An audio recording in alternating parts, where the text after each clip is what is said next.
Bismillahirrahmanirrahim. Assalamualaikum warahmatullahi wabarakatuh. Hai teman-teman kelas 5. Bagaimana kabarnya teman-teman hari ini? Semoga dalam keadaan sehat dan tentunya selalu bersemangat dalam menuntut ilmu. Berjumpa kembali di Sentra Imtak. Kita sudah berada di pekan yang ke-11. Nah, teman-teman, sebelum memulai kegiatan, Bapak mengingatkan jangan lupa untuk berdoa terlebih dahulu.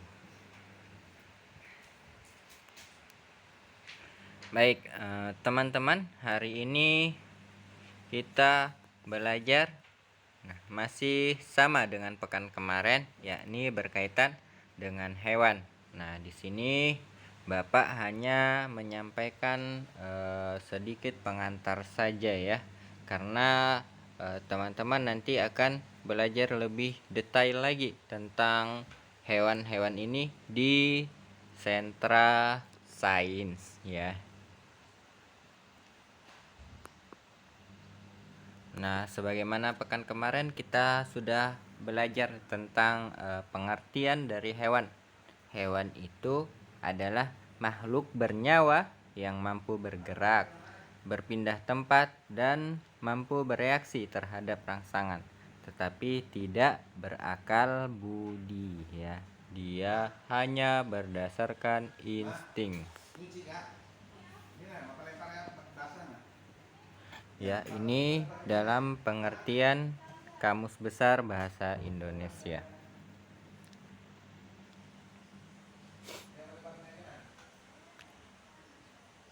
Baik, teman-teman, sebagaimana kita ketahui, manfaat hewan ini juga ada banyak ya. Banyak sekali manfaatnya. Salah satunya adalah dimanfaatkan untuk bahan pangan ya. Ada hewan apa saja seperti ayam, kemudian ada kambing, ada sapi, ada domba. Nah, semua itu dimanfaatkan untuk diambil dagingnya sebagai bahan pangan. Ada juga hewan yang berfungsi untuk komoditi industri seperti diambil kulitnya, diambil bulunya. Nah, itu untuk komoditi industri. Kemudian ada juga yang dimanfaatkan kekuatan dari hewan tersebut untuk kendaraan seperti pada unta, kemudian ada sapi ya. Semua ada kuda. Nah, itu dimanfaatkan manusia untuk kendaraan, tenaganya yang dimanfaatkan. Nah, berkaitan dengan pemanfaatan, kita juga umat Islam punya sunnah berkaitan dengan panganan ya, yakni saat kurban ya, kita memanfaatkan hewan untuk dikurbankan dan diambil dagingnya untuk makan bagi yang membutuhkan. Nah, di pekan kemarin kita membahas tentang kurban. Nah, di pekan ini juga berkaitan dengan kurban, kelanjutan dari yang pekan kemarin, di mana pekan kemarin kita membahas tentang pengertian dan sebagainya. Nah, di pekan ini beberapa hal yang lebih detail lagi tentang apa itu kurban. Nah, kurban sendiri teman-teman tahu tidak dilaksanakan setiap kapan? Ya, kalau teman-teman menjawab saat Idul Adha, betul. Nah, waktu atau tanggalnya itu untuk menyembelih hewan kurban adalah di hari tasyrik, yakni dari saat Idul Adha setelah selesai melaksanakan sholat ya, sampai dengan 3 hari setelahnya ya, tanggal 10, 11, 12, dan 13 Zulhijjah.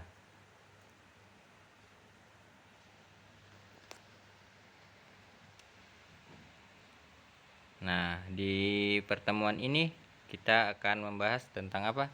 Yang pertama adalah hukum berkurban.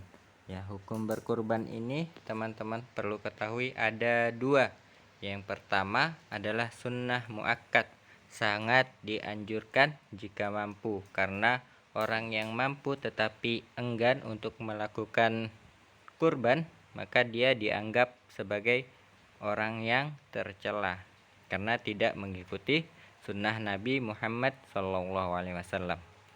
Yang selanjutnya, berkurban ini hukumnya wajib. Kenapa menjadi wajib? Karena orang tersebut sudah bernazar, ya, ingin melakukan kurban. Nah, yang selanjutnya juga bisa menjadi wajib karena ketika membeli hewan dia mengatakan bahwasannya hewannya ini untuk kurban, maka itu menjadi wajib. Nah, selanjutnya batasan minimal dari umur hewan kurban. Jadi untuk menyembelih hewan kurban juga ada aturannya, ya, yakni berdasarkan umur hewannya.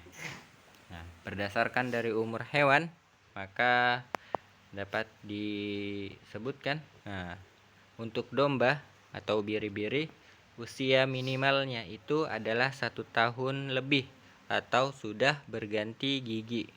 Nah, di bangsa Arab sering dikenal dengan nama do'nun, ya, domba do'nun, artinya domba yang sudah cukup usia untuk dikurbankan.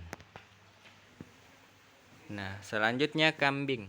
Usianya itu 2 tahun atau lebih. Dia sudah juga berganti gigi. Ya, di kalangan yang biasa berkutat dengan hewan kurban sering dikenal dengan nama sudah poel, ya. Nah, kalau di bangsa Arab disebut dengan kambing ma'zun.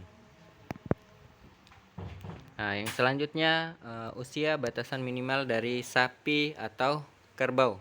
Nah, usianya itu 2 tahun masuk 3 tahun. Ya, di bangsa Arab dikenal dengan nama bakorun atau jamasun.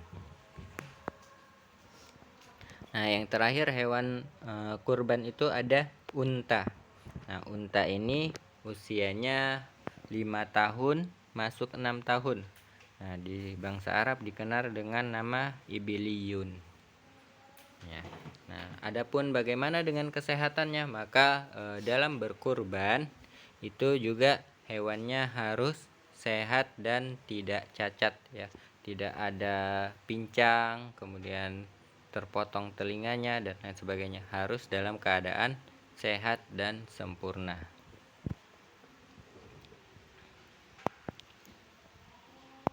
Nah, selanjutnya sunnah dalam menyembelih hewan. Bagaimana sunnahnya?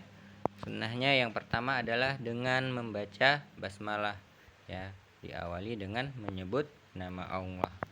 Yang kedua, membaca sholawat Nabi, ya, bersolawat. Yang ketiga, membaca takbir, ya, membesarkan asma Allah. Yang keempat, disunnahkan orang yang berkurban itu memotong hewan kurbannya sendiri. Jika tidak, boleh diwakilkan. Kalau emang tidak bisa, maka boleh diwakilkan. Tapi disunnahkan orang yang berkurban itu memotong sendiri. Nah, yang selanjutnya cara memotong atau menyembelih hewan kurban itu adalah kaki kiri ditumpangkan pada leher hewan kurban. Nah, yang keenam, saat menyembelih menghadap kiblat, ya, menyembelihnya menghadap kiblat. Yang ketujuh, membaca doanya Nabi Muhammad yang dibacakan oleh Nabi Muhammad. Doanya adalah Bismillah Allahumma taqabbal min Muhammad wa ali Muhammad wa min ummati Muhammad. Artinya, dengan nama Allah, ya Allah, terimalah dari Nabi Muhammad dan keluarga Nabi Muhammad dan dari umat Nabi Muhammad. Nah, ini sunnah dalam menyembelih hewan kurban. Baik, selanjutnya pembagian daging kurban ya, diperuntukkan untuk siapa saja daging kurban. Maka di dalam Islam juga dibahas ya. Nah, apabila kurban sifatnya wajib ya, tadi kan hukum berkurban. Nah, hukumnya itu menjadi wajib. Nah, berarti saat orang bernazar dan juga saat orang mengatakan bahwasannya dia membeli untuk kurban. Nah, itu maka seluruh dagingnya diinfakkan, berarti untuk orang lain, tidak boleh untuk dirinya. Yang kedua, apabila menjadi sunnah ya, tadi sunnah muakkad, maka pembagian dagingnya sepertiga untuk berkurban ya, sepertiganya itu untuk orang yang berkurban, sepertiganya untuk fakir miskin, kemudian sepertiga lagi untuk yang membutuhkan, disimpan untuk orang yang membutuhkan.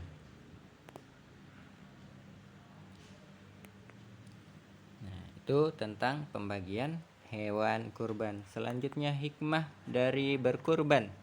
Apa sih hikmahnya? Hikmah yang pertama adalah menghidupkan sunnah Nabi Ibrahim alaihissalam dan juga Nabi Muhammad SAW. Ini karena dimulakannya berkurban itu di zaman Nabi Ibrahim dan juga diteruskan, disunnahkan di zaman Rasulullah SAW. Kedua, hikmahnya adalah mendidik jiwa ke arah takwa ya, semakin mendekatkan diri kepada Allah ya, berkeyakinan terhadap ketuhanan ya, mendidik jiwa ke arah takwa ya. Yang selanjutnya, mendidik jiwa untuk mendekatkan diri kepada Allah Subhanahu wa taala. Kita berkurban kan tujuannya supaya Allah menerima bentuk syukur kita berupa menyembelih hewan kurban. Nah, kita berarti mendekatkan diri kepada Allah. Yang selanjutnya, mewujudkan sifat murah hati ya, karena kita berkurban berarti memberikan apa yang kita kurbankan kepada orang lain. Nah, ini juga mewujudkan sifat kepedulian sosial ya, terhadap sosial di lingkungan kita, membantu fakir miskin. Yang selanjutnya, menghapus dosa. Nah, karena kita berkurban juga dimaafkan dosa-dosa kita dengan berkurban tersebut ketika kurban kita diterima oleh Allah Subhanahu wa taala.